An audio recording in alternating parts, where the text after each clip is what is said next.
Chemistry में अब जानेंगे कार्बन तथा इसके यौगिक, चैप्टर 4 रहेगा। अब चैप्टर 4 में कौन कौन मोस्ट इंपोर्टेंट क्वेश्चन है, इस क्वेश्चन को पूरे ध्यान से सुनिएगा और ध्यान से समझिएगा। जब समझ में न आवे तो मेरे कमेंट बॉक्स में आप कमेंट करेंगे, वहां से मैं कांटेक्ट करके आपको समझाने में काफ़ी मदद कर सकता हूं।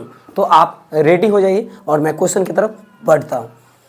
कार्बन तथा इसके यौगिक, देखिए कार्बन रसायन एक परिचय है जिसमें कार्बन की बात किया जाएगा तो पृथ्वी पर 0.02% पाया जाता है। वायु में कार्बन डाइऑक्साइड के रूप में अगर बोला जाए कार्बन कितने पाए जाते हैं तो वायु में 0.03% पाए जाते हैं। मुक्त अवस्था में कार्बन हीरे ग्रेफाइट तथा कोयला के रूप में पाया जाता है। संयोजित अवस्था में यह मुख्य रूप से कार्बोनेट खनिजों में पाया जाता है। कार्बन सभी सजीवों के निर्माण में आवश्यक अवयव होता है। प्रारंभ में सजीव स्रोत वनस्पति जगत और प्राणी जगत से प्राप्त यौगिकों को कार्बनिक यौगिक कहा गया है। चीनी ईख से, सिट्रिक अम्ल नींबू से, एसिटिक अम्ल सिरका से, तेल वसा चर्बी से तथा यूरिया पेशाब से आदि। इस अध्याय में हम मुख्य रूप से कार्बनिक यौगिक का अध्ययन करेंगे और ये अध्ययन हुआ कार्बनिक यौगिक के बारे में।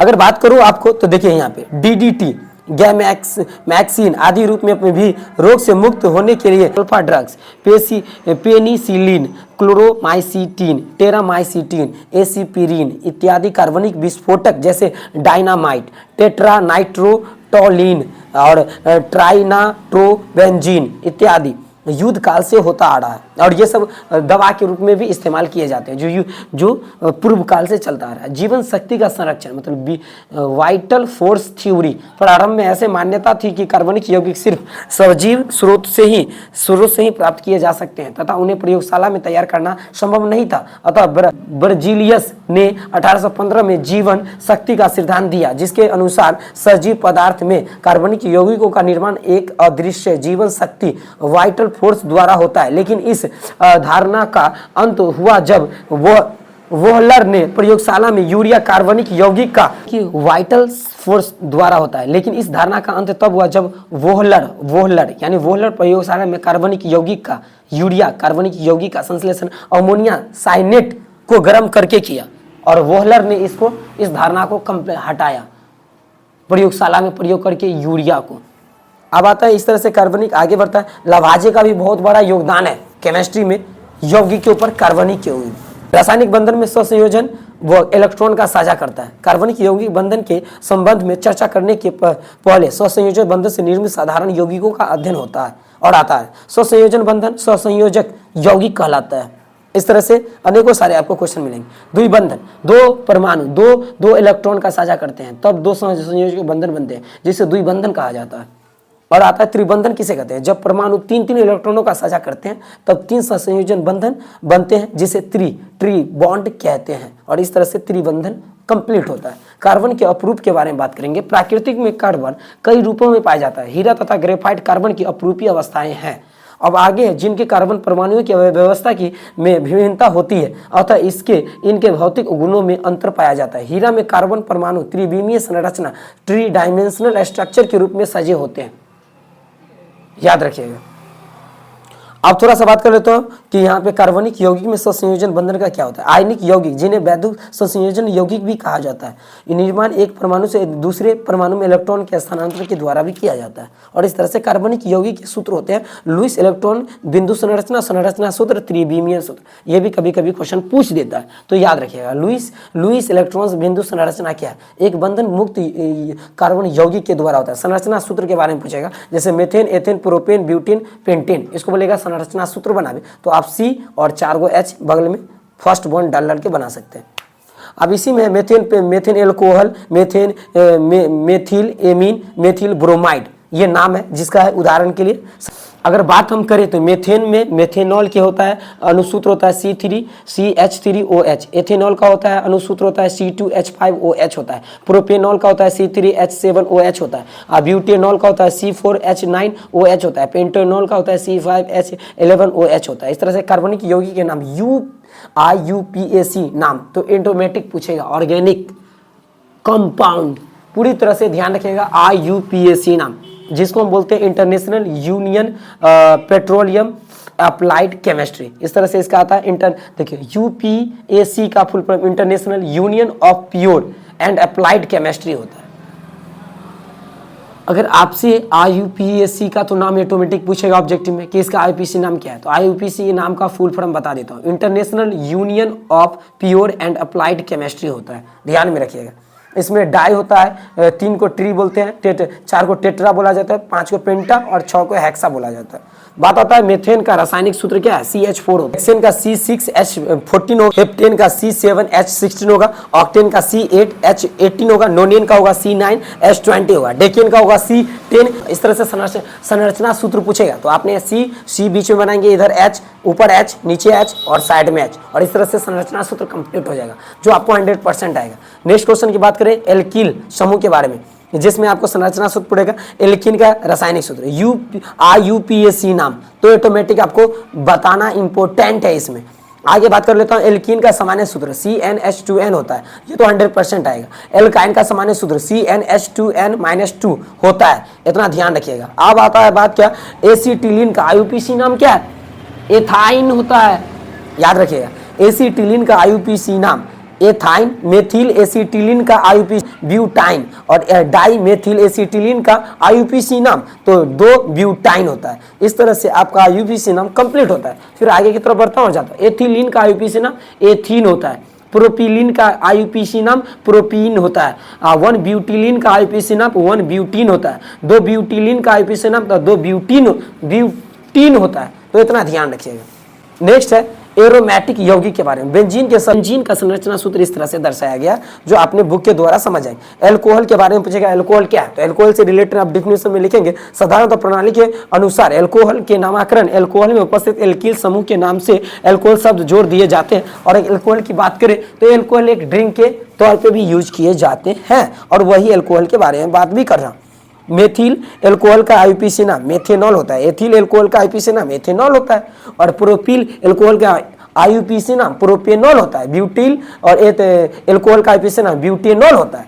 इस तरह से एल्केनॉल का सामान्य सूत्र CnH2n+1OH होता है। और इस तरह से आप ईथर के बारे में पूछेगा, ईथर का नाम ऑक्सीजन से जुड़े होते हैं, और ईथर का पूछेगा ईथर क्या है, तो बताइएगा ईथर एल्डिहाइड के IUPAC नाम के बारे में बताइए। अब एल्डिहाइड का सामान्य सूत्र CnH2n+1CHO होता है। आप पूछेगा फॉर्मेल्डिहाइड का IUPAC नाम मेथेनॉल होता है, एसीटैल्डिहाइड का IUPAC नाम एथेनॉल होता है। इस तरह से फॉर्मिक अम्ल का IUPAC नाम मेथेनोइक अम्ल होता है, एसिटिक अम्ल का IUPAC नाम तो एथेनोइक अम्ल होता है। इस तरह से आपने कार्बोक्सिलिक अम्ल का सामान्य सूत्र अगर बात करें तो उसका होता है CnH2n+1COOH होता है, और IUPAC नाम नामकरण स्वीकार करके और कंप्लीट हो जाता है। तो IUPAC नाम को आपने सुना, समझा और जाना, और कैसे रीड करना ये सब मैंने बोल चुका। मेथिल कीटोन का IUPAC नाम प्रोपेनॉल होता है, एथिल मेथिल कीटोन का IUPAC नाम 2 ब्यूटेनॉन होता है, डाईएथिल कीटोन का IUPAC नाम 3 पेंटेनॉन होता है। और इस तरह से आपने IUPAC नामों को सुना और जाना, और ये सबको आप प्रैक्टिस कर लोगे तो आपके लिए एग्जाम बहुत इजी और आसान हो जाएगा। अब मैं कुछ बात कर लेता हूँ IUPAC नाम के अकॉर्डिंग में। तो देखिए एल्कीन का IUPAC नाम प्रोपीन, और आता है एल्काइन का IUPAC नाम प्रोपाइन, और हैलाइड का IUPAC नाम क्लोरोएथेन। आइसोमेरिज्म के बारे में, टाइप ऑफ आइसोमेरिज्म जानेंगे, उसमें जानेंगे संरचना के बारे में, और अब जानेंगे श्रृंखला के बारे में, और जानेंगे कि ये कैसे कैसे समयावता क्या है, इसके बारे में पूछेगा तो आपने क्वेश्चन के बारे में बोलोगे। हाइड्रोजन बंधन क्या है, हाइड्रोजन कार्बन, एल्केन दहन क्या है, ये सब एक इम्पोर्टेंट क्वेश्चन है। संछिद्र चट्टानों के जरिए ऊपर आने लगते हैं, इस प्रकार से क्रम अनेकों सारा इनका मार्ग अवरुद्ध हो जाते हैं, और इस तरह से वो अनेकों सारा कंप्लीट हो जाता है। एरोमेटिक यौगिक की जांच कैसे होता है, LPG गैस के बारे में पूछेगा तो इसमें propane, butane, isobutane LPG gas में प्रयोग किए जाते हैं, तो वहाँ पे आप ऑप्शन में पूछेगा। जीवाश्म ईंधन क्या है ये पूछेगा। कोयला का निर्माण कैसे होता है, लाखों हजारों वर्ष पूर्व पृथ्वी के जंगलों में पेड़ पौधा, भूकंप, ज्वालामुखी आदि के कारण जमीन में अंदर धंस गए, इनके ऊपर मिट्टी, बालू और जल की परतें बैठ गई, संपर्क में वंचित हो गए, फलतः इनका ऑक्सीकरण नहीं हो पाया। ऑक्सीजन की अनुपस्थिति में धरती के अंदर उच्च दाब और उच्च ताप बैक्टीरिया के संयुक्त प्रभाव से इनका रूपांतरण कोयले में हो गया। साबुन के बारे में, अपमार्जक के बारे में, डिटर्जेंट और सॉप कैसे बनता है, बोलेगा साबुन विधि कैसे है, साबुन बनने की विधि बताइए। एस्टीकरण क्या है, कार्बोक्सिल अम्ल के बारे में बोलिए। तो साबुन की विधि तो आप पूरा तरह से याद रखिएगा कि साबुन की विधि कैसे बनता है।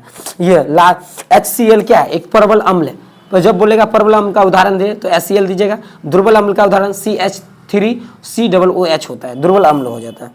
और इस तरह से कंप्लीट हो जाता है। कठोर जल के साथ साबुन का आचरण कैसे? कठोर जल में कैल्शियम और मैग्नीशियम के विलय, सल्फेट, क्लोराइड, कार्बोनेट, लवण उपस्थित रहते हैं। जब साबुन कठोर जल के संपर्क में आता है तो इस तरह से बनता है। सुना होगा सर्फ एक्सेल डिटर्जेंट।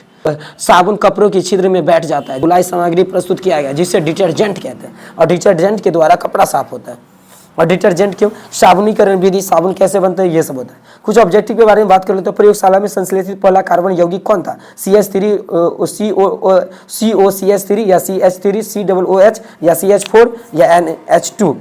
प्रथम कार्बनिक यौगिक यूरिया का संश्लेषण किसने किया था? वॉलर ने, इनमें से कोई नहीं, कोल्बे ने या वर्जिलियस ने। जीवन शक्ति के सिद्धांत का प्रतिपादन किसने किया था? लवाजे ने, कोल्बे ने, वर्जिलियस ने, वॉलर ने। जीवन शक्ति के सिद्धांत का प्रतिपादन किसने किया था? कोल्बे ने, वॉलर ने, वर्जिलियस ने, लवाजे ने। किसने किया था इसके बारे में पढ़ेंगे। और इस तरह से आपका कंप्लीट हो गया चैप्टर कौन? कार्बन तथा इसके यौगिक। ऑब्जेक्टिव के बारे में बात कर लेता हूं, कार्बन तथा इसके यौगिक। कार्बन कौन सा हाइड्रोजन कार्बन कमरे के ताप पर ठोस अवस्था में रहता है? CH4 या C3H10 H8 या C20H42 या C8H18।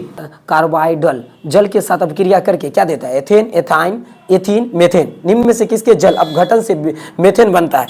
Al4 CaCO2। इस तरह से अनेकों सारा आपको मिलेगा। जब मेथेन, देखिए निम्न में से कौन गैस, क्वेश्चन के बारे में बात करें तो आपने यहाँ से सुनोगे। 2 नंबर के क्वेश्चन के बारे में बताता हूँ आपको, 5 नंबर के क्वेश्चन बताता हूँ। साबुन और अपमार्जक में भेद अंतर करें। एल्कोहल क्या है ये बतावे, साबुनीकरण प्रक्रिया क्या है ये बतावे, ये पूछ सकता है। कार्बनिक रसायन क्या है ये बतावे, कार्बनिक यौगिक के स्रोत एवं महत्व का उल्लेख करें। इस तरह से आपका केमिस्ट्री से रहेगा। अब मैं आपको चैप्टर 5 के बारे में बताऊंगा और समझाऊंगा कि तत्व तथा तत्व का आवृत्ति वर्गीकरण कैसे होता है। और आपने अभी जाना चैप्टर 4 के बारे में। कैसा लगा आपको? अगर अच्छा लगा होगा तो आपने मेरे कमेंट करेंगे, मेरे वीडियो को लाइक कर देंगे, शेयर कर देंगे और सब्सक्राइब करेंगे, ताकि मेरा होप आगे की तरफ बढ़े और आपकी मदद कर सके अनेकों सारे स्टूडेंट को। तो डियर, थोड़ा भी नमक हराम का काम नहीं करेंगे। प्लीज़ इंसानियत की तरह शेयर जरूर करेंगे, सब्सक्राइब जरूर करेंगे।